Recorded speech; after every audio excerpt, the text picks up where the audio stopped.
তোমাদের জন্য দারুণ সুখবর। ইন্ডিয়ান কোস্ট গার্ডের তরফ থেকে সম্পূর্ণ পার্মানেন্ট ভাবে নিয়োগ করার জন্য বিজ্ঞপ্তি জারি হয়েছে। এখানে তোমাদের অ্যাসিস্ট্যান্ট কমান্ড্যান্ট পোস্টে নিয়োগ করা হচ্ছে। সম্পূর্ণ গুরুত্বপূর্ণ তথ্য এই ভিডিওর মাধ্যমে থাকছে। তোমরা জানো আমি প্রতিদিন বিভিন্ন আপডেটগুলো প্রোভাইড করে থাকি, আর এরকমই যদি গুরুত্বপূর্ণ লেটেস্ট আপডেট পেতে চাও তাহলে অবশ্যই বলবো চ্যানেলটাকে সাবস্ক্রাইব করে বেল আইকনটাকে অল করে নাও। তো চলো মূল নোটিফিকেশনে চলে যাচ্ছি।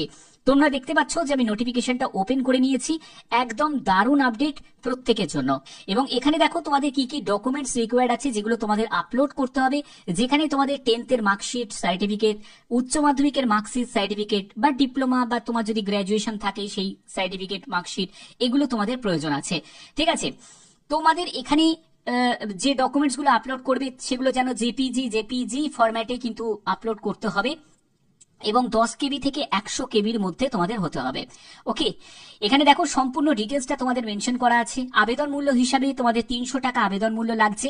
এই 300 টাকা আবেদন মূল্য যারা জেনারেল প্রার্থী তারা দেবে, যারা ইডব্লিউএস প্রার্থী তারা দেবে, যারা ওবিসি প্রার্থী তারা দেবে।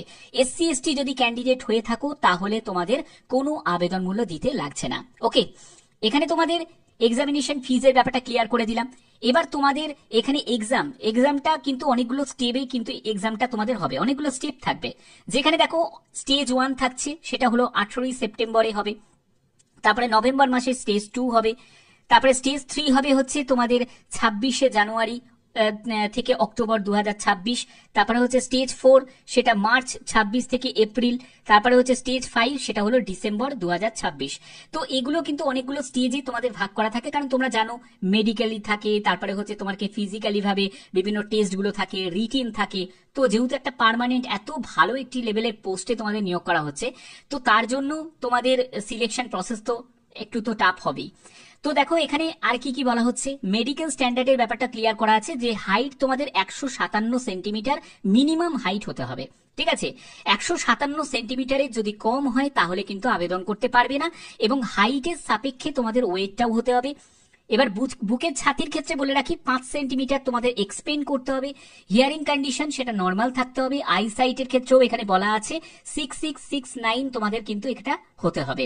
ওকে, এবং দেখো পরবর্তী আর কি কি আছে। পরবর্তী হচ্ছে তোমাদের এখানে কি কি কারণে রিজেকশন করে দিতে পারে সেগুলো এখানে ক্লিয়ার করা আছে। তো সেগুলো একবার তোমরা পরবর্তী সময় তোমরা চেক আউট করে নিও। যে পোস্টে তোমাদের নিয়োগটি করা হচ্ছে সেটা হচ্ছে অ্যাসিস্ট্যান্ট কমান্ড্যান্ট পোস্টে তোমাদের নিয়োগ করা হচ্ছে।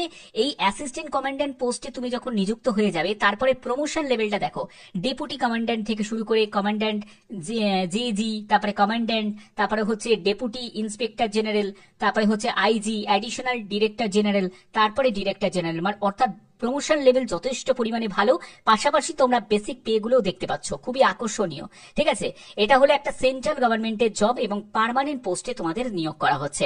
খুব ভালো একটি অপরচুনিটিস, অবশ্যই তোমরা প্রত্যেকে কাজে লাগাতে পারো। Join Indian coast guard, ministry of ডিফেন্সের তরফ থেকে জেনারেল ডিউটি আর টেকনিক্যাল পোস্টের জন্য নিয়োগ বিজ্ঞপ্তি জারি হয়েছে। 23শে জুলাই হচ্ছে আবেদনের শেষ তারিখ। অলরেডি আমি এর আপডেট তোমাদের দিয়ে দিয়েছি, তোমরা চেক আউট করে নিতে পারো। তো অফিসিয়াল ওয়েবসাইট হচ্ছে এটা। এই অফিসিয়াল ওয়েবসাইটে ভিজিট করেই তোমাদের অনলাইনে আবেদন করতে হবে। ভারতীয় নাগরিক প্রত্যেকে আবেদন করতে পারো, যে কোনো জেলা যে কোনো রাজ্য থেকে আবেদন করতে পারো। তোমাদের যে পোস্টগুলোতে নিয়োগ করা হচ্ছে সেটা হলো, একটি হলো তোমাদের জিডি পোস্ট, আর একটি হলো তোমাদের টেকনিক্যাল পোস্ট, যেখানে মেকানিক্যাল, ইলেকট্রিক্যাল এবং ইলেকট্রনিক্স ডিপার্টমেন্টে যারা আছো তারাই আবেদন করতে পারবে। 21 থেকে 25 বছরের মধ্যে তোমার বয়স হতে হবে। 1 জুলাই 2026 হিসাবে তোমাদের এজ ক্যালকুলেট করতে হবে। তোমার যোগ্যতা যদি গ্র্যাজুয়েশন হয়ে থাকে, ঠিক আছে, তোমার যোগ্যতা যদি গ্র্যাজুয়েশন হয়ে থাকে তাহলে তোমরা এখানে এলিজিবল আছো। দ্বিতীয় পয়েন্টে যেটা বলা হচ্ছে উচ্চ মাধ্যমিক পাস, সেখানে যদি ম্যাথামেটিক্স অ্যান্ড ফিজিক্স নিয়ে যদি তুমি উচ্চ মাধ্যমিক পাস করে থাকো তাহলেও তুমি এখানে এলিজিবল আছো। মেল ক্যান্ডিডেট প্রত্যেকে এখানে আবেদন করতে পারবে।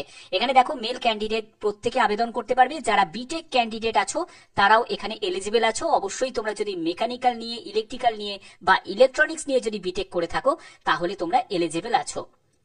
ওকে, এজ রিল্যাক্সেশন এখানে দেয়া আছে যে এসসি এসটি যারা ক্যান্ডিডেট তারা বয়সে 5 বছর, ওবিসিরা বয়সে 3 বছর এজ রিল্যাক্সেশন পেয়ে যাবে। এখানে ভ্যাকেন্সি তোমাদের টোটাল ভ্যাকেন্সি হচ্ছে 170টি, জিডির জন্য ভ্যাকেন্সি 140টি এবং টেকনিক্যালের জন্য ভ্যাকেন্সি আছে 30টি। ওকে, এবং এখানে টেন্টেটিভ ভ্যাকেন্সি অর্থাৎ ভ্যাকেন্সি পরবর্তী সময় হয়তো বাড়তেও পারে, কমার সম্ভাবনাটা খুব কম, তবে বাড়ার সম্ভাবনাটা বেশি আছে। তো এখানে সম্পূর্ণ তোমাদের এই যে নিয়োগ প্রক্রিয়া বলো বাদ বাকি যা যা স্টেপগুলো আছে সেই স্টেপগুলো কিন্তু এখানে ফলো হবে। এবং স্টেজ 1-এ তোমাদের বললাম একটা CGCAT তোমাদের এক্সাম নেওয়া হচ্ছে, যেখানে ইংলিশ থাকবে 25 কোশ্চেন 25 মার্কস, তারপর রিজনিং এর উপর তোমাদের 25 question 25 marks, general science and mathematical অ্যাপটিটিউডের উপর 25 কোশ্চেন 25 মার্কস এবং জিকে এর উপর 25 কোশ্চেন 25 মার্কস। 100 কোশ্চেন 100 মার্কসের তোমাদের পরীক্ষা হচ্ছে, 2 ঘন্টা তোমরা সময় পাচ্ছ। ওকে, তো এই হচ্ছে তোমাদের এখানে সিলেকশনের জন্য প্রথম মাধ্যম। তারপরে দ্বিতীয় তোমরা চলে যাবে যে এখানে তোমাদের দ্বিতীয় যে স্টেজ 2টা যেটা থাকবে, দ্বিতীয় যে স্টেজ 2টা তোমরা চলে যাবে সেটা হলো পিএসবি অর্থাৎ প্রিলিমিনারি সিলেকশন বোর্ডে। তো সেখানে তোমাদের যেটা হবে, সেখানে দেখো তোমাদের কোথায় কোথায় সেন্টার পেয়ে যাবে, নয়ডা, গোয়া, চেন্নাই, কলকাতা, শিলং, গুয়াহাটি, গান্ধীনগর সেন্টার, এইসব জায়গায় তোমরা সেন্টার পেয়ে যাচ্ছ। অর্থাৎ তোমাদের সেন্টার নিয়ে কোনো অসুবিধা নেই। যারা যারা আসামের ক্যান্ডিডেট তারা গুয়াহাটিতে পেয়ে যাচ্ছ, যারা ওয়েস্ট বেঙ্গলে তারা কলকাতায় পেয়ে যাচ্ছ, শুধু যারা ত্রিপুরা থেকে যারা বিলং করছো তাদের বাইরে যেতে হবে, ঠিক আছে, বাইরে স্টেটে গিয়ে অ্যাপ্লাই করতে হবে। তো এরপরে স্টেজ 3 থাকছে যেটা হলো এফএসবি, ঠিক আছে। তো এইগুলো তোমাদের স্টেপগুলো থাকবে, এই স্টেপগুলোকে তোমাদের কোয়ালিফাই করার পরেই কিন্তু তোমরা এখানে চূড়ান্তভাবে সিলেকশন পেয়ে যাবে।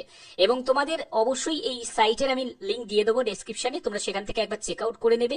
প্রত্যেকটি তথ্য এখানে কিন্তু দেয়া আছে, ক্লিয়ার করাই আছে। আশা করছি তোমাদের এই ভিডিওর মাধ্যমে সম্পূর্ণ স্টেপ বাই স্টেপ ব্যাপারটা তোমাদের কাছে ক্লিয়ার করতে পারলাম। যারা যারা তোমরা আবেদন করতে ইচ্ছুক তারা অবশ্যই আবেদন করতে পারো, ভালো একটি অপরচুনিটি প্রত্যেকের জন্য। যদি তোমরা আবেদন করতে চাও, এখানে কিন্তু ফিমেল ক্যান্ডিডেট যারা আছো তারা কিন্তু আবেদন করতে পারবে না, শুধুমাত্র যারা মেল ক্যান্ডিডেট তারাই আবেদন করতে পারবে। এবং এক্সাম সিটির ব্যাপারটাও তোমাদের কাছে ক্লিয়ার করে দিয়েছি যে এক্সাম সিটি তোমাদের এখানে বলেই দিয়েছে যে ফার্স্ট চয়েসে তোমাদের 30 কিলোমিটারের মধ্যে, 30 কিলোমিটার অর্থাৎ তোমার বাড়ি থেকে 30 কিলোমিটারের মধ্যেই তোমাদের স্টেজ 1-এর যে এক্সামের যে সিটি সেটা কিন্তু তোমাদের পড়বে। এরকম করে তোমরা প্রেফারেন্স সাজাতে পারবে। তো এই জায়গাটাও তোমাদের ক্লিয়ার করা আছে। এবং আবেদন করতে গিয়ে যদি তোমাদের কোনো জায়গায় অসুবিধা হয় তোমরা চাইলে মেলও করতে পারো, বা এখানে টেলিফোন নাম্বার দেওয়া আছে, এই নাম্বারে তোমরা কন্ট্যাক্টও করে নিতে পারো। বাদবাকি যে কোনো আপডেটের জন্য অবশ্যই চ্যানেলটাকে ফলো করবে, চ্যানেলটাকে সাবস্ক্রাইব করে বেল আইকনটাকে অল করে রাখবে, যাতে প্রতিদিন নতুন নতুন আপডেটগুলো তোমাদের কাছে পৌঁছে দিতে পারে। এখনের মতো এটুকুই, টাটা।